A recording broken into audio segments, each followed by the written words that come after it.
For today's video guys, ituturo ko sa inyo kung paano kumuha ng CDE Online Validation Exam. So ito yung requirements para sa pag-renew ng ating driver's license sa may LTO. So hindi nyo na kailangan pumunta pa sa LTO para kumuha ng CDE Online Validation Exam dahil meron na pong online. Kaya ituturo ko sa inyo ngayon kung paano yung proseso. So punta lang kayo sa inyong cellphone at i-search nyo lang sa inyong Google at i-type ang CDE Online Validation Exam kagaya nito at i-search lang natin. At lalabas na ito guys, ganito. https://portal.lto.gov.ph. So yan po yung website ng LTO. So i-click lang natin yan at makikita na natin dito yung CDE Online Validation Exam. So use the CDE Online Validation Exam for your driver's license renewal application. Ang passing rate score dito guys sa pag-create ng certificate ay 50% or at least 13 correct answers out of 25 questions. So kailangan kahit naka 13 ka na tama para makakuha ka nito. So kapag hindi ka naman makapasa, okay lang dahil pwede ka naman makakuha ulit. So ulit-ulitin mo lang hanggang sa makapasa ka. So yan, answers out of 25 questions at there is no time limit to answer the questions. Kahit abutin ka pa ng isang taon sa kakasagot dito, walang time limit guys. Kaya mas okay dito sa online. Hindi mo na kailangan pumunta pa sa may LTO. So para makapag-proceed, kailangan muna natin mag-login. So ito, login required. Please log into your account to do the CDE Online Validation Exam. Since wala pa tayong account at bago pa lang dahil first time pa lang natin yung pag-renew sa driver's license, kailangan muna natin mag-register or mag-create ng account. So i-click natin guys yung register. Ayan, basahin nyo lang yung terms of agreements. Lahat yan, make sure na basa nyo yan lahat. Kasi importante yan guys. Kapag okay na at nabasa nyo na, i-click mo lang yung do you accept the terms of agreement? Yes, click mo lang yung box na yan. At please encode the correct security code. So, i-type lang natin yan. So, na-refresh ko yung kanina. Ito yung lumabas. YEZ08. Next. Ayan, registration. May lumabas na enroll as an individual. Merong enroll as an organization. Pero ditong enroll of LTO stakeholders para sa mayor. Di ko alam yung pronounce. Tama ba? Other entity. Medical clinic, driving school. So, tayo ay individual, i-click natin yung sa taas. Enroll as an individual. Next, meron ditong reminder. Failure to provide your existing license can delay your application. Make sure guys, kapag pumunta ka na sa may LTO, dala mo yung existing na driver's license mo dahil importante po yan at kailangan po yan ng LTO. Kasi papalitan na yan guys ng bago. Hindi ka makakuha ng bago kapag hindi mo po yan na-submit. Next, sa ibaba. Next, pwede natin tingnan yung show backside. So, ito yung backside guys. Kailangan hindi galing sa fixer yung yung driver's license. Kasi i-validate niya ng LTO. Next guys, meron ditong tanong, do you have a Philippine driver's or conductor's license? So, meron ka bang driver's license or conductor's license? Kapag no, click mo lang yung no. Kapag yes, click mo lang yung yes. So, kapag yes, kailangan natin sagutan to. Complete all applicable fields, driver's license. Since meron ka ng driver's license, ilagay mo lang dito yung driver's license number. Expiry date kung kailan, serial number, ito yung serial number ay makikita sa likod ng ating driver's license. May nakalagay naman doon na pangalan na serial number. Next, sa ibaba kung meron kang conductor's license, lagay mo lang dito conductor's license, expiry date, at serial number sa likod. Kapag okay na, click na natin yung next. Next guys, kapag nakaproceed na kayo at na-enter nyo na yung serial number at saka yung license number ninyo, automatic na lumabas dito yung pangalan mo. Kapag walang lumabas, ibig sabihin siguro na hindi rehistrado yung driver's license or nanggaling sa may fixer. Kasi ito enrolled na mismo sa may LTO. So yan, naka-display dito yung name, birth date. Scroll natin pababa at makikita natin yung mother's maiden name. So i-enter lang natin dito yung mother's maiden name mo.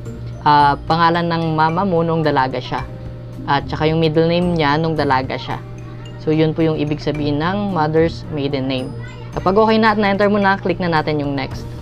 So next guys, ito na yung lumabas, enroll individual. So ilagay na natin dito yung contact information. Make sure na meron tayong email address, confirm email address.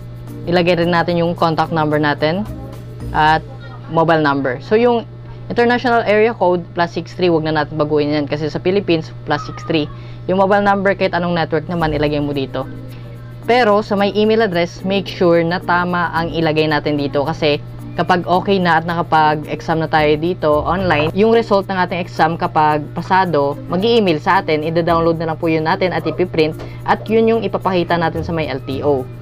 So, ayan. Kapag okay na at nalagay mo na yung email address mo, proceed na tayo sa my create account. Next, kapag okay na yung pag-create ng account mo, ito yung sabi, you are successfully registered. Please click the link send to your email. Kaya sinabi ko kanina, importante po yung email address dahil yun po yung isa sa pinakakailangan para sa process. So, ayan. I-check natin yung email ko at within 24 hours or until January 30, 2022, 12 p.m. to verify your account registration. Otherwise, it will automatically be deleted. So, kapag hindi natin na-click yung link para ma-activate, automatic madidelete yung mga registration natin dito. So, punta tayo sa email, guys. Baka nandito na. Ito, guys, meron ng email sa LTO at ito yung sabi, thank you for registering on LTO portal. Your user account has been created. Registration date, name, LTO client number. At ito yung sabi, just one last step to complete your registration. Please click the link to verify your email address and create your own password. So, if the provided link is not working, please copy the following URL into your browser. So, i-click natin, guys, yung link na yan para makapag-proceed sa browser. Kapag hindi gumagana, kopyahin lang natin yan at i-paste sa may isang browser. So, click natin. At ito yung sabi, hello, please set your new password using the following guidelines. Kailangan sa pag-set ng password, kailangan minimum length is 8 characters. Password must contain at least 1 alphabetic character. Password must contain at least 1 number. At password must contain upper and lower case alphabets. So, ayan, kayo na mag-decide ng password nyo, guys, at make sure na maaalala nyo po yung password. Kapag okay na at na-enter nyo na yung password nyo, click na natin yung set password for login. So, ayan, your account has been verified and confirmed. Type in your new password to login. So, ito na. Nag-display automatic yung parang username natin. At yung password, kung anong sinet natin doon, yun yung ilalagay natin dito para makapasok sa portal. So, ayan, naka-sign in ako, guys. Save ko lang. At welcome, nakalagay pangalan mo. What would you like to do? So, makikita natin dito, licensing, transactions, violation, documents, profile. Ngayon, punta na tayo dito sa may itaas, yung parang sa graduation cup na yan. Makikita natin dito yung CDA Online Validation Exam, Driver's License Renewal Course, LTO Client ID Tutorial, Driver's Manual, at iba pa. So, i-click muna natin, guys, yung CDA Online Validation Exam. Ito yung lumabas. Use the CDA Online Validation Exam for your driver's license renewal application. The basic score to create a certificate ay 50% or at least 13 correct answer out of 25 questions. So, pwede na tayo mag-click ng Start Exam. So, kung hindi pa kayo nakapag-review, punta kayo dito, guys, sa Driver's License Renewal Course. Ayan. Dito kayo magbabasa-basa, makikinig, dahil meron naman silang tutorial sa may YouTube. So, kapag okay na at determinado ka na makapagsagot ng exam, click na natin yung CDE at mag-start na tayo. So, ayan, pwede ka mamili ng language, English or Filipino. So, kung mas madali, edi Tagalog na, diba? Filipino. Ayan, so hide ko na yung mga question, guys, out of 25 dahil kayo na po magsasagot niyan. Sariling sikap nyo po. So, fast forward lang natin kapag mapupunta na yung result. Titingnan na natin yung result kapag katapos kong sumagot dito. So, ito na, guys, yung update. Congratulations na ipasa mo ang CDA Online Validation Exam na may markang 72%. Ang sertipiko OBE 220129913583 ay naipadala na sa iyong email address. So, pwede natin yan i-print, guys. So, madali lang naman yung exam. Minsan nakakalito lang since namamadali ako at yan, nakakuha ko ng 72%. Pero, pasado na yan. So, siguro ano yung mistake ko? 5. So, pwede na natin i-print yung certificate. Ayan, uncaused type error, cannot read property body of null. So, click natin yung open. So, ito na, guys. Meron akong certificate. Ang gawin natin ay i-print yan at pwede na tayo pumunta sa may LTO. Pero make sure, kailangan nyo po muna magpa-medical. So, ayan, sa next video, ituturo ko pa rin sa inyo yung part 2 nito para sa next process naman. Para anong gagawin naman kapag meron na tayong online validation exam. Kung anong proseso naman dun sa may LTO mismo. Kaya siguraduhin mo lang, guys, na mag-subscribe sa YouTube channel na ito para ma-notify ka pa sa susunod ko na video tungkol sa may LTO. So, hanggang dito na lang muna yung vlog natin about sa kung paano kumuha ng online validation exam sa may LTO.